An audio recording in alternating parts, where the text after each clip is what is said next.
Hello दोस्तों, कैसे हैं आप लोग। मैं आशा करता हूँ आप लोग अच्छे ही होंगे। चलिए आज आधुनिक भारत का इतिहास एमसीक्यू देखते हैं। SSC, CGL, CHSL, CPO, MTS, railway, UP police, PET, PCS, PYQ level के क्वेश्चन देखते हैं। आप लोग चैनल को जरूर सब्सक्राइब कर दीजिएगा, नेशनल रितेश इंस्टीट्यूट, और लाइक भी जरूर कर दीजिएगा, जिससे कि आप लोग के पास अगला वीडियो तुरंत पहुँच सके। चलिए बिना देर किए शुरू करते हैं। पहला क्वेश्चन है, 1757 के प्लासी के युद्ध में नवाब सिराजुद्दौला की हार का सबसे महत्वपूर्ण कारण क्या था। तो सिराजुद्दौला का हार का महत्वपूर्ण यही कारण था कि मीर जाफर का विश्वासघात कर देना, जिसका हमारा राइट आंसर बी हो जाएगा। इसका हम व्याख्यान देखते हैं। ये मेरा व्याख्यान है इस क्वेश्चन पहले का।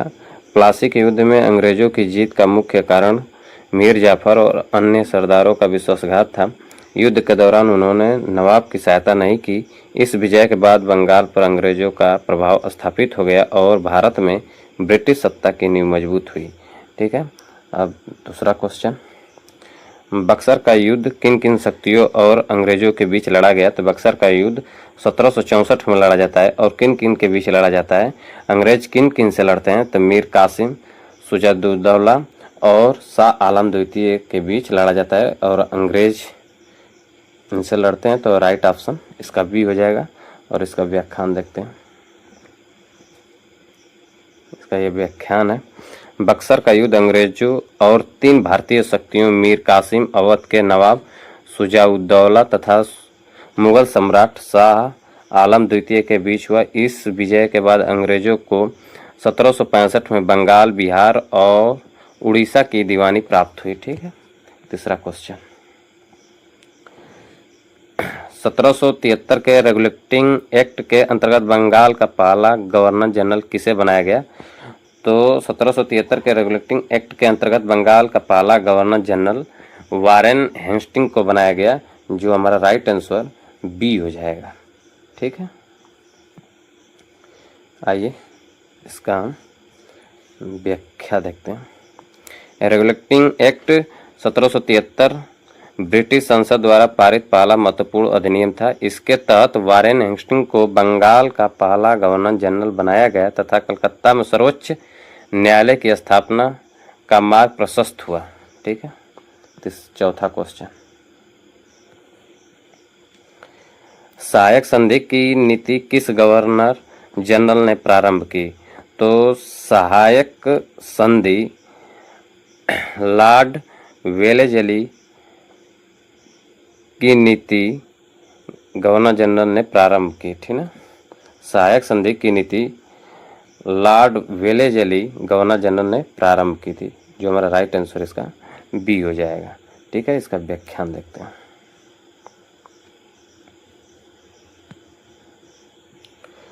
लॉर्ड वेलेजली ने भारतीय राज्यों को अंग्रेजों पर निर्भर बनाने के लिए सहायक संधि लागू की। इसके अनुसार राज्यों को अंग्रेजी सेना रखनी पड़ती थी और उसका खर्च भी उन्हें ही उठाना पड़ता था। इससे अंग्रेजों का राजनीतिक नियंत्रण तेजी से बढ़ा। ठीक है, पांचवा क्वेश्चन आप लोग देख सकते हैं, व्यपगत का सिद्धांत किसने लागू किया। तो व्यपगत का सिद्धांत लॉर्ड डलहौजी ने लागू किया, जो हमारा राइट आंसर बी हो जाएगा। ठीक है, व्यपगत का सिद्धांत लॉर्ड डलहौजी ने लागू किया था। ठीक, इसका व्याख्यान, लॉर्ड डलहौजी ने यह नीति अपनाई कि यदि किसी रियासत का शासक बिना प्राकृतिक उत्तराधिकारी के मर जाए तो उसका राज्य अंग्रेजों में मिला दिया जाए। इसी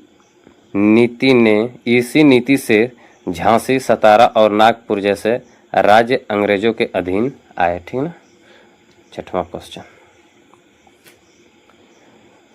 1957 की क्रांति का तत्कालीन कारण क्या था। तो 1957 की क्रांति का तत्कालिक कारण यही था कि एनफील्ड राइफल के कारतूस। ठीक ना, जो हमारा राइट आंसर सी हो जाएगा।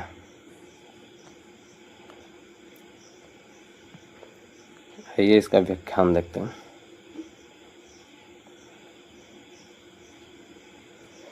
एनफील्ड राइफल के कारतूसों पर गाय और सूअर की चर्बी होने की बात फैलने से सैनिकों में भारी असंतोष उत्पन्न हुआ। कारतूस को दांत से काटना पड़ता था, जिससे धार्मिक भावनाएं आहत हुई और विद्रोह भड़क उठा। ठीक ना।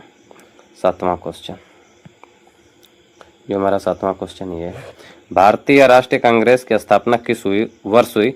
तो भारतीय राष्ट्रीय कांग्रेस की स्थापना 1885 को हुई, जो हमारा राइट आंसर बी हो जाएगा। ठीक ना। चलिए इसका व्याख्यान देखते हैं। भारतीय राष्ट्रीय कांग्रेस की स्थापना 28 दिसंबर 1885 को ए.ओ. ह्यूम की पहल पर हुई। इसका पहला अधिवेशन बंबई में हुआ, जिसकी अध्यक्षता डब्ल्यू.सी. बनर्जी ने की। बाद में अंग्रेज स्वतंत्रता आंदोलन का प्रमुख संगठन बने। ठीक ना।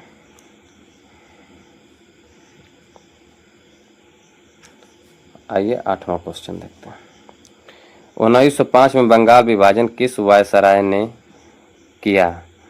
तो 1905 में बंगाल विभाजन लॉर्ड कर्जन वायसराय ने किया।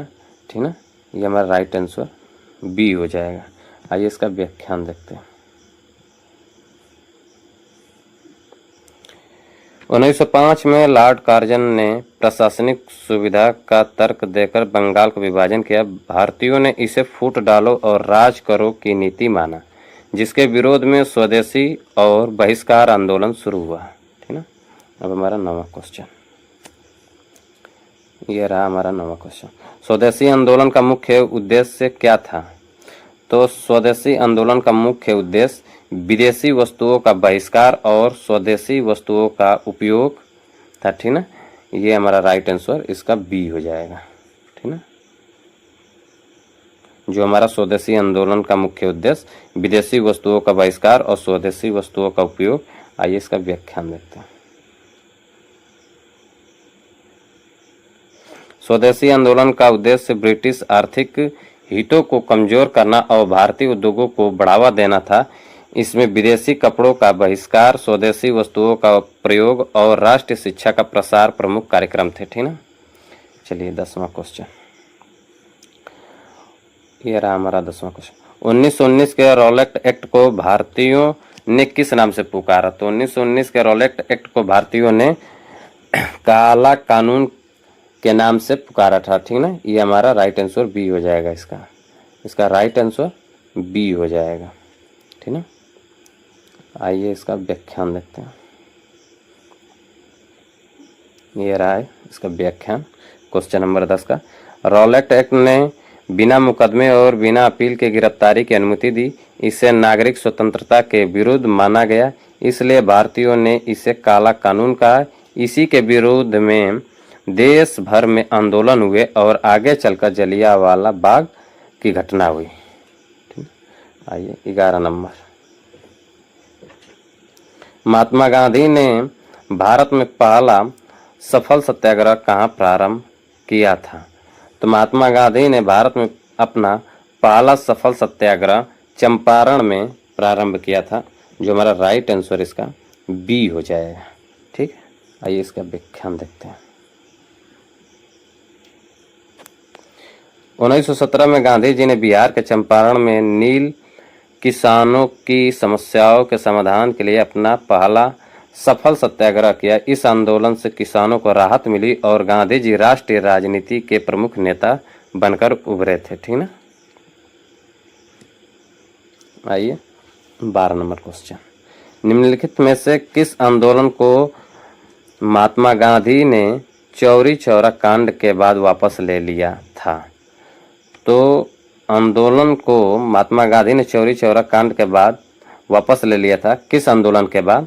तो असहयोग आंदोलन के बाद। ठीक ना। हमारा राइट आंसर इसका सी हो जाएगा। असहयोग आंदोलन के बाद इन्होंने वापस ले लिया था। आइए अगला क्वेश्चन, ये नहीं इसका व्याख्यान देख लेते हैं 12 नंबर क्वेश्चन का। 5 फरवरी 1922 को चौरी चौरा में हिंसा हुई, जिसमें पुलिस थाना जला दिया गया। गांधी जी अहिंसा के सिद्धांत के कारण असहयोग आंदोलन को तुरंत वापस लेने का निर्णय लिया। जो असहयोग आंदोलन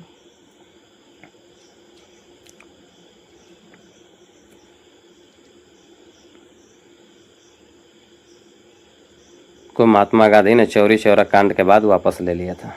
ठीक है, आइए 13 नंबर क्वेश्चन। पूर्ण स्वराज का प्रस्तावना भारतीय राष्ट्रीय कांग्रेस ने किस अधिवेशन में पारित किया? तो पूर्ण स्वराज का प्रस्तावना भारतीय राष्ट्रीय कांग्रेस ने लाहौर अधिवेशन में पारित किया गया। ठीक ना, जो लाहौर अधिवेशन 1929 में होती है। ये हमारा राइट आंसर बी इसका हो जाएगा। ठीक ना, इसका राइट आंसर बी हो जाएगा, लाहौर अधिवेशन। इसका व्याख्यान देख लेते हैं। दिसंबर 1929 में लाहौर अधिवेशन की अध्यक्षता जवाहरलाल नेहरू ने की। इसी अधिवेशन में पूर्ण स्वराज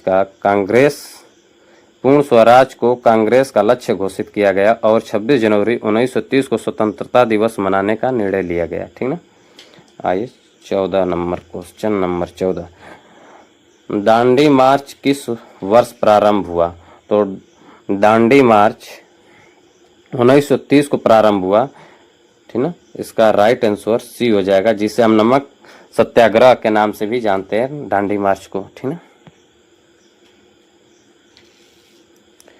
12 मार्च 1930 को गांधी जी ने साबरमती आश्रम से दांडी तक 24 दिनों की यात्रा शुरू की। 6 अप्रैल 1930 को उन्होंने नमक कानून तोड़ा, जिससे सविनय अवज्ञा आंदोलन पूरे देश में फैल गया। ठीक ना, ये इसका व्याख्यान था क्वेश्चन नंबर 14 का। क्वेश्चन नंबर 15, इकबाल जिंदाबाद का प्रसिद्ध नारा किसने दिया था? इकबाल जिंदाबाद का प्रसिद्ध नारा मौलाना हसरत मोहानी ने दिया था। ठीक ना, इसका राइट आंसर बी हो जाएगा। नहीं सॉरी, इसका राइट आंसर सी हो जाएगा, मौलाना हसरत मोहानी। आइए इसका व्याख्यान देखते हैं।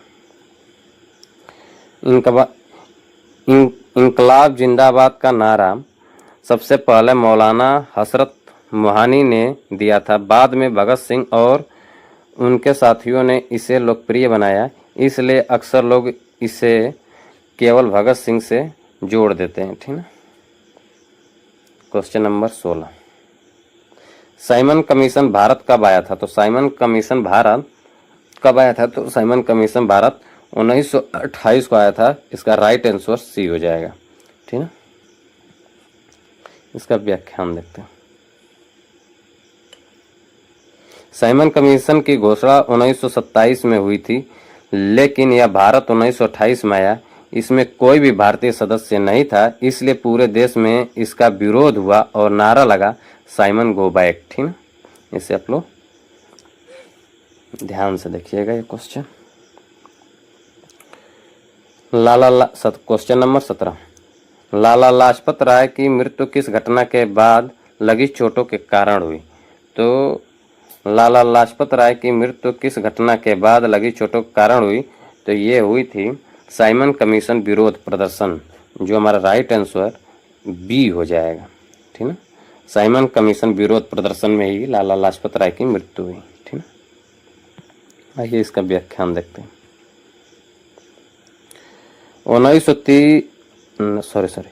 30 अक्टूबर 1928 को लाहौर में साइमन कमीशन के विरोध के दौरान पुलिस ने लाठी चार्ज किया। इसमें लाला लाजपत राय गंभीर रूप से घायल हुए और बाद में उनकी मृत्यु हो गई। इसका बदला लेने के लिए भगत सिंह और साथियों ने सैंडर्स की हत्या की थी, जो 30 अक्टूबर 1928 को लाहौर में साइमन कमीशन के विरोध के दौरान पुलिस ने लाठीचार्ज किया था। उसी के दौरान लाला लाजपत राय की मृत्यु हो जाती है, जो उन्हें बहुत ज़्यादा चोट लग गई थी। क्वेश्चन नंबर 18, गांधी इरविन समझौता किस वर्ष हुआ?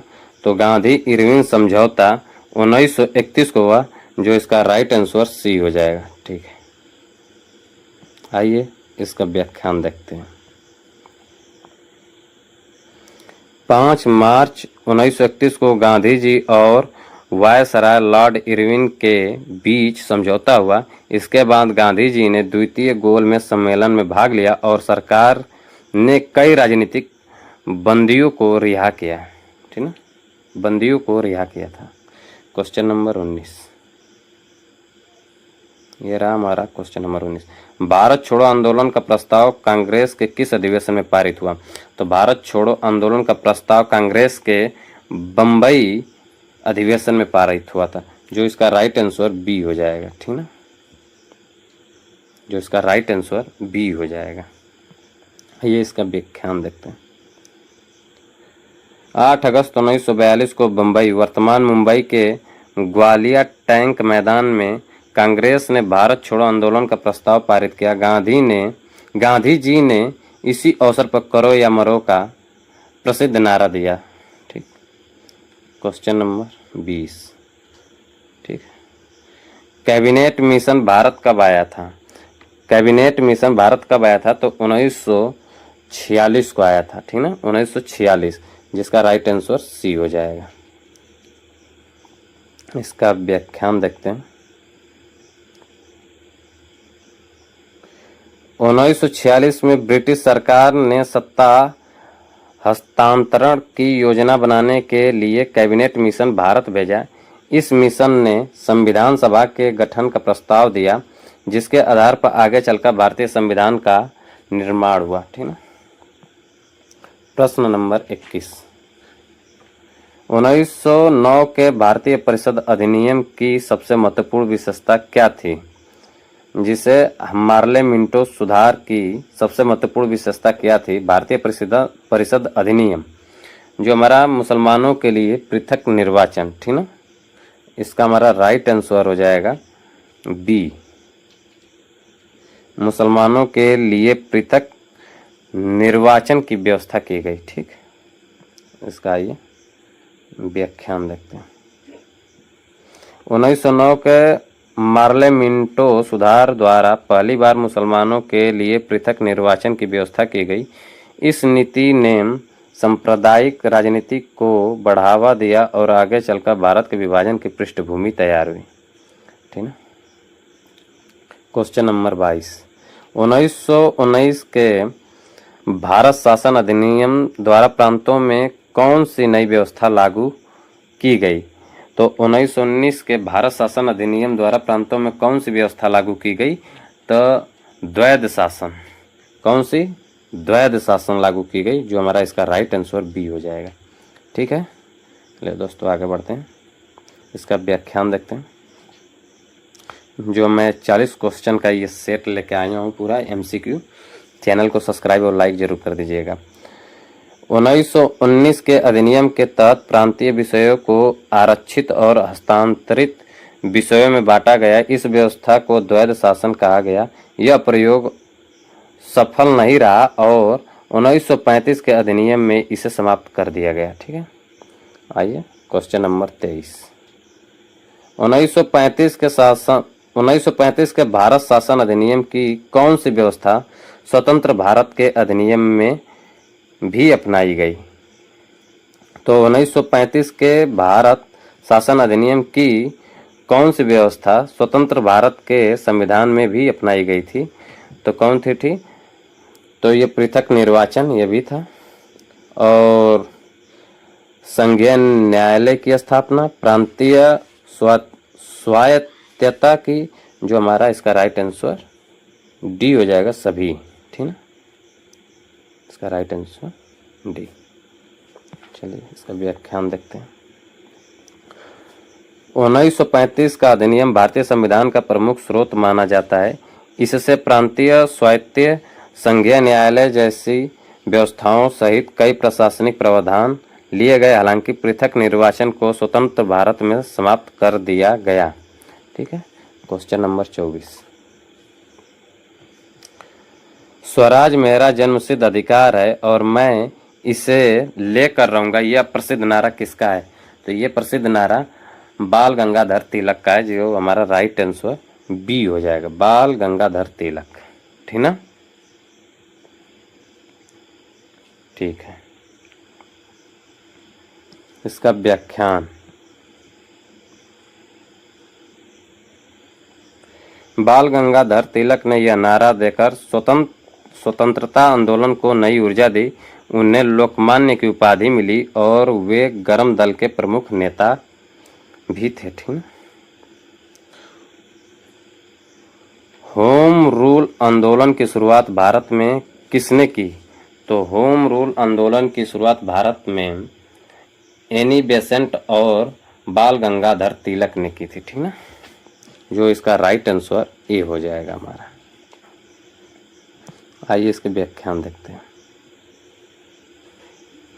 1916 में तिलक और एनी बेसेंट ने अलग अलग होम रूल लीग स्थापित की। इसका उद्देश्य भारत को ब्रिटिश साम्राज्य के भीतर स्वशासन दिलाना था, ठीक ना। क्वेश्चन नंबर 26, जलियांवाला बाग हत्याकांड की जांच के लिए किस समिति का गठन किया गया? तो जलियांवाला बाग हत्याकांड की जांच के लिए हंटर समिति का गठन किया गया, ठीक ना, जिसका हमारा राइट आंसर बी हो जाएगा। इसका राइट आंसर बी हो जाएगा, ठीक ना, हंटर समिति। इसका व्याख्यान देखते हैं। 13 अप्रैल 1919 को अमृतसर के जलियांवाला बाग में हुए नरसंहार की जांच के लिए ब्रिटिश सरकार ने हंटर समिति बनाई। भारतीय नेताओं ने इसकी रिपोर्ट को पक्षपात पूर्ण बताया था, ठीक ना। ठीक है, अब अगला क्वेश्चन 27 नंबर, कांग्रेस का प्रथम विभाजन किस अधिवेशन में हुआ? तो कांग्रेस का प्रथम विभाजन सूरत अधिवेशन में हुआ था, जो हमारा राइट आंसर इसका हो जाएगा बी, ठीक। जो 1907 में ये होता है, कांग्रेस का प्रथम विभाजन सूरत में होता है, जो 1907 में होता है। आइए इसका व्याख्यान देखते हैं। 1907 के सूरत अधिवेशन में कांग्रेस नरम दल और गरम दल में विभाजित हो गई। गरम दल का नेतृत्व तिलक कर रहे थे, जबकि नरम दल का नेतृत्व गोपाल कृष्ण गोखले जैसे नेता कर रहे थे, ठीक ना। चलिए 28 नंबर क्वेश्चन, भारतीय राष्ट्रीय कांग्रेस की प्रथम महिला अध्यक्ष कौन थी? तो भारतीय राष्ट्रीय कांग्रेस की प्रथम महिला अध्यक्ष एनी बेसेंट थी, जो इसका राइट आंसर हो जाएगा हमारा बी, ठीक है। आइए इसका व्याख्यान देखते हैं। एनी बेसेंट 1917 में भारतीय राष्ट्रीय कांग्रेस की पहली महिला अध्यक्ष बनी। सरोजिनी नायडू पहली भारतीय महिला अध्यक्ष बनी, ठीक ना। एनी बेसेंट 1917 में भारतीय राष्ट्रीय कांग्रेस की पहली महिला अध्यक्ष बनी और सरोजिनी नायडू पहली भारतीय महिला अध्यक्ष बनी थी 1925 कानपुर अधिवेशन में, ठीक है। क्वेश्चन नंबर 29, भारत छोड़ो आंदोलन के समय भारत का वायसराय कौन था? तो भारत छोड़ो आंदोलन के समय भारत का वायसराय लॉर्ड लिनलिथगो थे, ठीक ना। लॉर्ड लिनलिथगो, राइट ऑप्शन इसका ए हो जाएगा। आइए इसका व्याख्यान देखते हैं।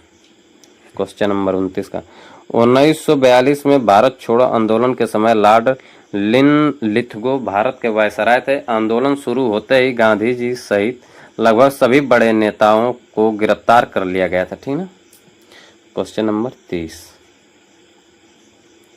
ये हमारा है क्वेश्चन नंबर 30, क्रांतिकारी संगठन हिंदुस्तान सोशलिस्ट रिपब्लिकन एसोसिएशन की स्थापना 1928 में किस उद्देश्य से की गई थी? तो क्रांतिकारी संगठन हिंदुस्तान सोशलिस्ट रिपब्लिकन एसोसिएशन की स्थापना 1928 में ब्रिटिश शासन को सशस्त्र क्रांति द्वारा समाप्त करने के उद्देश्य से की गई थी, जो इसका हमारा राइट आंसर बी हो जाएगा, ठीक है। ब्रिटिश शासन को सशस्त्र क्रांति द्वारा समाप्त करना ही मेरा उद्देश्य था, जो HSRA की स्थापना 1928 में इसी के उद्देश्य से हुआ था। आइए इसका हम व्याख्यान देखते हैं। HSRA की स्थापना चंद्रशेखर आजाद, भगत सिंह और उनके साथियों ने की। इसका उद्देश्य सशस्त्र क्रांति के माध्यम से ब्रिटिश शासन को समाप्त कर एक स्वतंत्र और समाजवादी भारत की स्थापना करना था, ठीक ना। आइए क्वेश्चन नंबर 31 देखते हैं। ये हमारा निम्नलिखित कथनों पर विचार करिए। जो हमारा पहला है, स्वदेशी आंदोलन का प्रारंभ बंगाल विभाजन के विरोध में हुआ था। हाँ, ये भी सही है। बंगाल विभाजन 1905 में लॉर्ड कर्जन द्वारा किया गया था। हाँ, इसे लॉर्ड कर्जन द्वारा किया गया था बंगाल विभाजन। बंगाल विभाजन 1911 में रद्द किया गया। तो हाँ, ये 1911 में ही बंगाल विभाजन को रद्द कर दिया गया, ठीक ना। इसका हमारा राइट आंसर डी हो जाएगा। ठीक, आइए इसका व्याख्यान देखते हैं। 1905 में लॉर्ड कर्जन ने बंगाल का विभाजन किया, जिसके विरोध में स्वदेशी आंदोलन शुरू हुआ। देश भर में विदेशी वस्तुओं का बहिष्कार किया गया। जनता के व्यापक विरोध के कारण 1911 में विभाजन रद्द कर दिया गया, ठीक ना।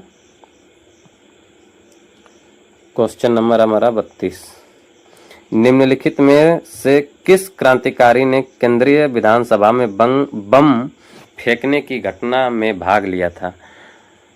तो भगत सिंह एवं बटुकेश्वर दत्त, इन्होंने ही क्रांतिकारी के केंद्रीय विधानसभा में बम फेंकने की घटना में भाग लिया था, ठीक ना। इसका राइट आंसर हो जाएगा हमारा ए, भगत सिंह एवं बटुकेश्वर दत्त, ठीक ना। आइए इसका व्याख्यान देखते हैं। 8 अप्रैल 1929 को भगत सिंह और बटुकेश्वर दत्त ने केंद्रीय विधानसभा में बम फेंका। उनका उद्देश्य किसी की हत्या करना नहीं था, बल्कि अंग्रेजी सरकार के दमनकारी कानूनों का विरोध करना और जनता तक अपनी आवाज पहुंचाना था, ठीक ना। चलिए नेक्स्ट क्वेश्चन, जो क्वेश्चन नंबर 33 है। क्रिप्स मिशन भारत क्यों भेजा गया था? क्रिप्स मिशन भारत क्यों भेजा गया था? जो क्रिप्स मिशन 1942 की है, ठीक ना। ये भारत क्यों भेजा गया था? तो इसका राइट आंसर हमारा हो जाएगा बी, द्वितीय विश्व युद्ध के दौरान भारतीयों का सहयोग प्राप्त करने के लिए, ठीक ना। क्रिप्स मिशन भारत द्वितीय विश्व युद्ध के दौरान भारतीयों का सहयोग प्राप्त करने के लिए भेजा गया था, ठीक ना। आइए इसका व्याख्यान देखते हैं। द्वितीय विश्व युद्ध के दौरान ब्रिटिश सरकार भारतीय नेताओं का समर्थन चाहती थी, इसलिए सर स्टैफर्ड क्रिप्स को भारत भेजा गया, लेकिन उनके प्रस्तावों को कांग्रेस और मुस्लिम लीग दोनों ने स्वीकार नहीं किया, ठीक ना। आइए क्वेश्चन नंबर 34, दिल्ली चलो का प्रसिद्ध नारा किसने दिया था? दिल्ली चलो का प्रसिद्ध नारा सुभाष चंद्र बोस ने दिया था, जिसका हमारा राइट आंसर बी हो जाएगा, ठीक ना। दिल्ली चलो का नारा सुभाष चंद्र बोस ने दिए थे। मैं इसका व्याख्यान देखते हैं। क्वेश्चन नंबर 34 का, नेताजी सुभाष चंद्र बोस ने आजाद हिंद फौज का नेतृत्व करते हुए दिल्ली चलो का नारा दिया। उनका उद्देश्य सशस्त्र संघर्ष के माध्यम से भारत को स्वतंत्र कराना था, ठीक ना। आइए क्वेश्चन नंबर 35, आजाद हिंद सरकार की स्थापना किस वर्ष हुई? तो आजाद हिंद सरकार की स्थापना 1943 में हुई, जो हमारा राइट आंसर सी हो जाएगा। चलिए आगे बढ़ते हैं, इसका व्याख्यान देखते हैं। 21 अक्टूबर 1943 को सुभाष चंद्र बोस ने सिंगापुर में आजाद हिंद सरकार की स्थापना की। इस सरकार को कई देशों ने मान्यता भी दी और इसका उद्देश्य भारत की पूर्ण स्वतंत्रता था, ठीक ना। इसका उद्देश्य भारत की पूर्ण स्वतंत्रता था। चलिए क्वेश्चन नंबर 36 देखते हैं। निम्नलिखित में से किस घटना ने भारतीय स्वतंत्रता आंदोलन को सबसे अधिक जन आधारित आंदोलन का स्वरूप दिया? तो कौन सी वो घटना थी? तो भारत छोड़ो आंदोलन, जो हमारा इसका राइट आंसर डी हो जाएगा। जो भारत छोड़ो आंदोलन भारतीय स्वतंत्रता आंदोलन को सबसे अधिक जन आधारित आंदोलन का स्वरूप दिया था, ठीक ना। आइए इसका व्याख्यान देखते हैं। 1942 का भारत छोड़ो आंदोलन पूरे देश में स्वतः स्फूर्त रूप से फैल गया। इसमें छात्र, किसान, महिलाएं और आम जनता बड़ी संख्या में शामिल हुई, इसलिए इसे सबसे व्यापक जन आंदोलन माना जाता है, ठीक ना। क्वेश्चन नंबर 37, भारतीय राष्ट्रीय कांग्रेस के प्रथम मुस्लिम अध्यक्ष कौन थे? तो भारतीय राष्ट्रीय कांग्रेस के प्रथम मुस्लिम अध्यक्ष बदरुद्दीन तैयबजी थे, ठीक ना। जो इसका राइट आंसर हमारा ये हो जाएगा, इसका राइट आंसर ये हो जाएगा बदरुद्दीन तैयबजी, ठीक ना। ये मुस्लिम अध्यक्ष थे, भारतीय राष्ट्रीय कांग्रेस के प्रथम मुस्लिम अध्यक्ष थे बदरुद्दीन तैयब जी। चलिए इसकी व्याख्यान देख लेते हैं। बदरुद्दीन तैयब जी 1887 के मद्रास अधिवेशन में कांग्रेस के अध्यक्ष बने। वे कांग्रेस के पहले मुस्लिम अध्यक्ष थे और उन्होंने राष्ट्रीय एकता पर विशेष बल दिया था, ठीक ना। चलिए क्वेश्चन नंबर 38, सारे जहां से अच्छा हिंदुस्तान हमारा गीत किसने लिखा था? तो ये मोहम्मद इकबाल ने लिखे थे, ठीक ना। इसका राइट आंसर हो जाएगा सी, सारे जहां से अच्छा हिंदुस्तान हमारा गीत किसने लिखा था? तो मोहम्मद इकबाल जी ने लिखे थे, जो इसका राइट आंसर सी हो जाएगा। इसका व्याख्यान देखते हैं। यह प्रसिद्ध देशभक्ति गीत मोहम्मद इकबाल ने 1904 में लिखा था। स्वतंत्रता आंदोलन के दौरान यह गीत अत्यंत लोकप्रिय हुआ और आज भी देशभक्ति के प्रमुख गीतों में गिना जाता है, ठीक ना। आइए क्वेश्चन नंबर 29, काकोरी कांड किस वर्ष हुआ था? तो काकोरी कांड 1925 में हुआ था, जो इसका राइट आंसर बी हो जाएगा, ठीक ना। 1925 में काकोरी कांड हुआ था। आइए इसका व्याख्यान देखते हैं। 9 अगस्त 1925 को हिंदुस्तान रिपब्लिकन एसोसिएशन HRA के क्रांतिकारियों ने सरकारी खजाना ले जा रही ट्रेन को काकोरी के पास लूटा। इस घटना में राम प्रसाद बिस्मिल, अशफाक उल्लाह खां और अन्य क्रांतिकारियों की प्रमुख भूमिका थी, ठीक ना। क्वेश्चन नंबर 40, जो हमारा लास्ट क्वेश्चन है, भारतीय स्वतंत्रता अधिनियम कब पारित किया गया? तो भारतीय स्वतंत्रता अधिनियम कब पारित किया गया? तो भारतीय स्वतंत्रता अधिनियम 18 जुलाई 1947 को पारित किया गया था, जो इसका राइट आंसर हो जाएगा हमारा बी, ठीक ना। 18 जुलाई 1947 को पारित हुआ था। इसका व्याख्या,